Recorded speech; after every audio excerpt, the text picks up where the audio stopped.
എത്ര കോടി രൂപ വേണ്ടി വന്നു ഇതിന്റെ ടോട്ടൽ ഒരു ഇൻവെസ്റ്റ്മെന്റിനെ പറ്റിയിട്ട് എന്താ ഒരു ഇൻവെസ്റ്റ്മെന്റ് ധാരണ എത്ര ഭയങ്കര ഹ്യൂജ് ഇൻവെസ്റ്റ്മെന്റ് വേണ്ടി വന്നു? ഇത് ഞങ്ങളുടെ ഈ ഒരു പ്രൊജക്ടിന്റെ ഒരു പ്രത്യേകത വെച്ചാൽ ഈ മിൽക്കിന്റെ ഇൻഡസ്ട്രിയുടെ ഒരു പ്രത്യേകത ഇനീഷ്യൽ ഇൻവെസ്റ്റ്മെന്റ് നല്ലോണം വരും. ചുരുങ്ങിയതിൽ 1.5 കോടി രൂപയെങ്കിലും ഇൻഫ്രാസ്ട്രക്ചറിന് മാത്രം വേണ്ടി വരും. കാരണം അതിന്റെ എക്യുപ്മെന്റ്സ് കാരണം എല്ലാം കാണുമ്പോൾ കുറച്ച് കുഞ്ഞിതേ ഉള്ളൂ വെച്ചാലും ഇതെല്ലാം തന്നെ ഹൈലി എക്സ്പെൻസീവ് ആയിട്ട്. ഇപ്പോൾ ഐ ബി ടി മാത്രം ഒരു 4 ലക്ഷം 5 ലക്ഷം രൂപ 6 ലക്ഷം രൂപയുടെ റേഞ്ച് വില വരും. ചെറിയൊരു മെഷീനാണ്, പക്ഷെ അത്ര കോസ്റ്റ് വരും. പിന്നെ കോൾഡ് റൂം വേണം. മിനിമം ഇൻഫ്രാസ്ട്രക്ചർ ഇല്ലാണ്ട് ഇത് നടക്കില്ല. വിത്തൗട്ട് ജനറേറ്റർ പ്രാക്ടിക്കലേ അല്ല. അപ്പോൾ എല്ലാം കൂടി വരുമ്പോൾ 1.5 കോടി രൂപയോളം ഇൻഫ്രാസ്ട്രക്ചർ ഇൻവെസ്റ്റ്മെന്റ് തന്നെ വരും. പിന്നെ എന്താണെന്ന് വെച്ചാൽ ഞങ്ങൾ വെറും 35 കസ്റ്റമേഴ്സായിട്ടാണ് ഈ സംരംഭം തുടങ്ങുന്നത്.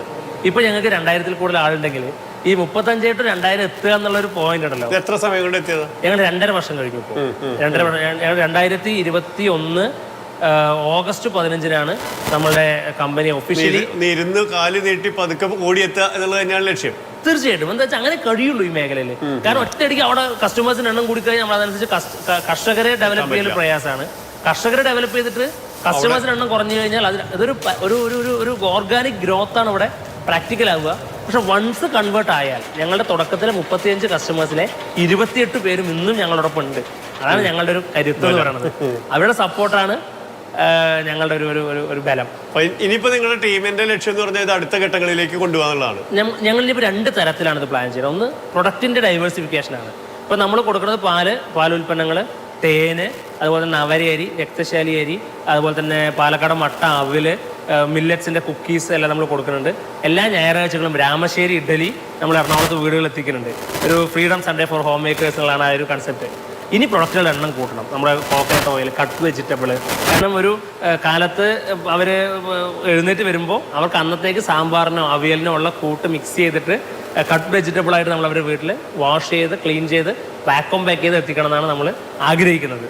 അതുപോലെ തന്നെ എല്ലാ പ്രൊഡക്റ്റുകളും സ്പെസിഫിക് ആയിരിക്കും. നേരത്തെ പറഞ്ഞ ട്രൈവൺസിന്റെ പ്രൊഡക്റ്റ് ഉപയോഗിക്കുമ്പോൾ അതിന്റെ ഡിഫറൻസ് അവർക്ക് ഫീൽ ചെയ്യും.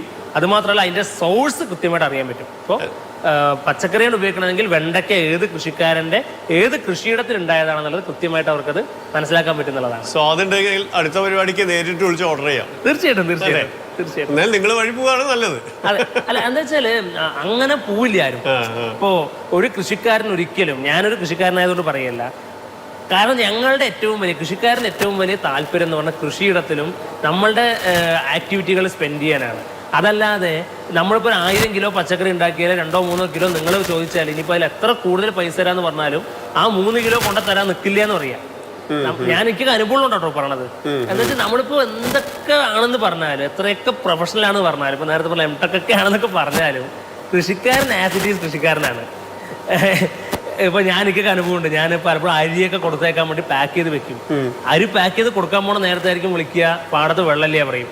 പിന്നെ എന്റെ ശ്രദ്ധ ഈ വെള്ളം എത്തിക്കാന്നുള്ളതാണ്. അരിയോടെ നിൽക്കും. ഒരു പശുവിന് വയ്യാന്ന് പറഞ്ഞു, അല്ലെങ്കിൽ പശുവിനെ ഒന്ന് കുത്തിവെക്കണം എന്ന് പറഞ്ഞു. നമുക്ക് പിന്നെ നമ്മുടെ ശ്രദ്ധ അതിനകത്താണേ.